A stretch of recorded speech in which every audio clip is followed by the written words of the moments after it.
हाल ही में जासूसी के काम में स्पाई बलून्स का इस्तेमाल काफी बढ़ गया है। अमेरिका ने फरवरी 2023 के पहले हफ्ते ही एक चीनी बलून को मार गिराया था। यूक्रेन युद्ध से जुड़ी अहम जानकारियां जुटाने के लिए रूस भी बलून का इस्तेमाल कर रहा है और हाल ही में ऐसा ही एक संदिग्ध बलून बंगाल की खाड़ी में अंडमान और निकोबार द्वीप समूह के ऊपर देखा गया था, जहां पर अमेरिका, रूस और चीन का संयुक्त रक्षा बजट $1 ट्रिलियन से भी अधिक है।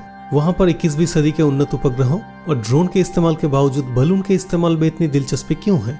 आइए जानते हैं पूरा घटना। युद्ध के मैदान या दुश्मन देशों के गुप्त क्षेत्रों में स्पाई बलून का उपयोग करके जानकारी प्राप्त करने का प्रयास कोई नई घटना नहीं है। सेकेंड वर्ल्ड वॉर के बाद 1950 के दशक में सोवियत संघ की विभिन्न सैन्य गतिविधियों के बारे में गुप्त जानकारी इकट्ठा करने के लिए अमेरिकी सेना ने कई जासूसी बलून का इस्तेमाल किया था और इन बलून का उपयोग करने का प्लस पॉइंट यह है कि ये पृथ्वी की सतह से 24 से 37 किलोमीटर की ऊंचाई पर मंडराते हैं और इतनी ऊंचाई पर यात्री विमान भी उड़ान नहीं भरते हैं।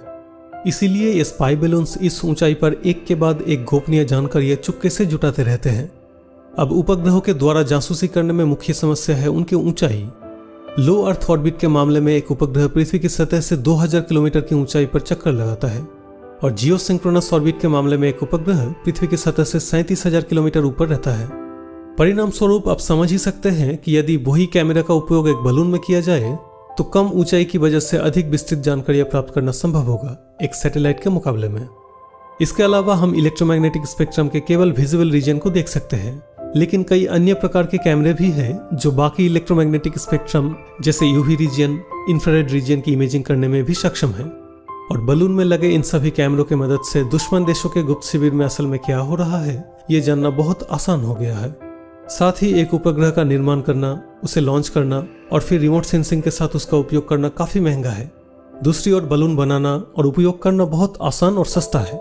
एक उदाहरण से ये और भी स्पष्ट हो जाएगा। एक उपग्रह को लॉन्च करने के बाद इलॉन मस्क के कंपनी स्पेसएक्स को दूसरे उपग्रह को लॉन्च करने के लिए सिर्फ लॉन्च पैड को तैयार करने में ही लगभग 5 दिन लगते हैं। दूसरी ओर बलून को उड़ाने के लिए किसी लॉन्च पैड की आवश्यकता नहीं होती है और न ही समय की कोई लिमिट होती है। लेकिन रक्षा के क्षेत्र में मानव रहित वाहन यानी ड्रोन इस सदी का सबसे महान आविष्कारों में से एक है। ये हथियारों को एक स्थान से दूसरे स्थान पर ले जाने या गुप्त रूप से किसी स्थान की जानकारी इकट्ठा करने के लिए बेहद उपयोगी होते हैं। लेकिन इन सब के बावजूद इनका मुख्य समस्या यह है कि इनकी गतिविधि पृथ्वी की सतह से 5 से 6 किलोमीटर की ऊंचाई तक ही सीमित है और ये आकाश में उड़ते समय काफी आवाज भी करते हैं। इस कारण उनके पकड़े जाने की संभावना बहुत अधिक है। रूस यूक्रेन के साथ अपने युद्ध में जिन ड्रोनों का उपयोग कर रहा है उनका हर एक का कीमत लगभग 16 लाख रुपया है। इसीलिए एक ड्रोन को मार गिराना मतलब 16 लाख रुपए का पूरा बर्बादी। दूसरी ओर उच्च ऊंचाई पर बलून के पकड़े जाने की संभावना बहुत ही कम होती है और पकड़े जाने पर भी नुकसान सामान्य होता है।